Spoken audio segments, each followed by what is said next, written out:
Hello, today I will talk to you about my final CAD model for my Mars habitat or space base. Let's get into it.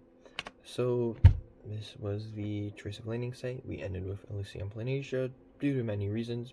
You can pause the video and look at those if you so wish. This is the initial EDN design. As you can see, it uses a lava tube underground and many structures above ground due to many reasons that we will get into later.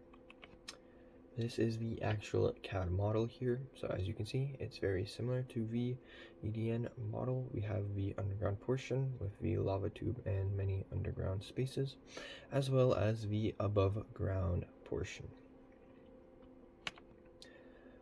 Let's get into it. So materials wise, as you can see, regolith will be used, as well as underground structures will be dug out. This is done so to avoid having to bring lots of material up to Mars, as that will be very energy inefficient.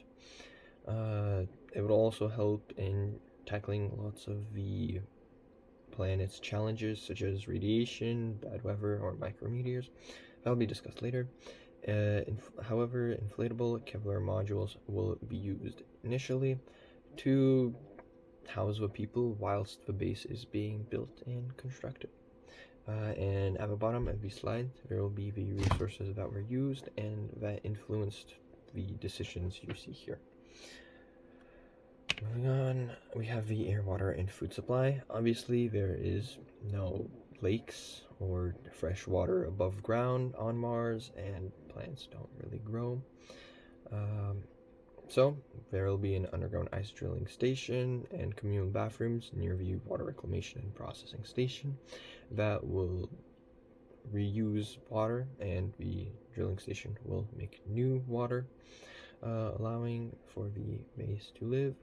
There will also be oxygen recycling stations that will recycle oxygen through all sorts of equipment that have already been used and proven.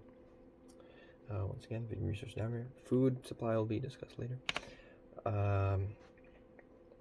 And crew mobility wise, as you know, it will be a lava tube. The lava tube will be pressurized, allowing for easy mobility within it. The above ground structures will also have pressurized tunnels. As you know, Mars's atmosphere is not very nice, so it's not very comfortable to move around it as you'll be in a spacesuit. This structure allows you to avoid being in a spacesuit and allows for comfortable movement within the different facilities of the base. Once again, the resource down there. Crew protection. So the regolith structures and the fact that the lava tube is underground will provide radiation protection and weather protection and even micrometeor protection, especially the underground lava tube.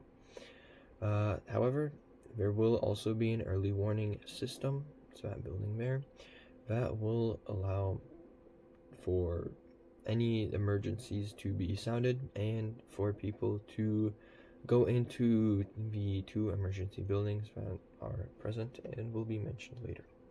Once again, the resource down there. Food and water supply. So as aforementioned, there's the underground drilling station, the bathrooms, and the water recycling station.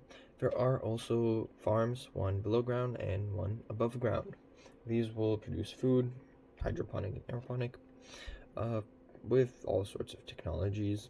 Obviously, no lakes on Mars, no food, so we will have to create our own. Power source wise, obviously on Mars there's no coal, no things like that, so we will have to get a bit creative. Geothermal energy and nuclear energy will be used. Geothermal will be experimental, and nuclear, it will be the main power source. Solar farms, the sun is a big asset, will be the main backup source of energy. Once again, the resource down there, not much more to say here. Crew mental and physical health wise, there will be, well, Mars can be a pretty daunting place to live on. Not Earth, not very nice. pretty antagonistic environment. So there'll be the 3D printer lab, the gym, lots of recreational recreational rooms, and there will even be a centrifuge which will allow for artificial gravity. Yeah, this will allow for the crew to stay hardy. Living and recreational spaces for the crew, as aforementioned, gym, 3D printer lab, recreational rooms. There are also many living quarters for the people, and dining, game rooms. Yeah. Once again, Mars can be daunting. This tackles that problem. Once again, the research down there. Communication with Earth. Obviously, Mars is very far away from Earth, so we'll need communications. There's that one communications building.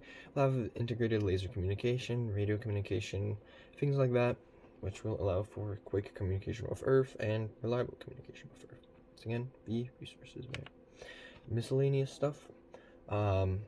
This just tackles smaller things, such as tools breaking. You need tools. 3D printer lab. Or movement. Once again, there's the garage there. And there's the emergency shelters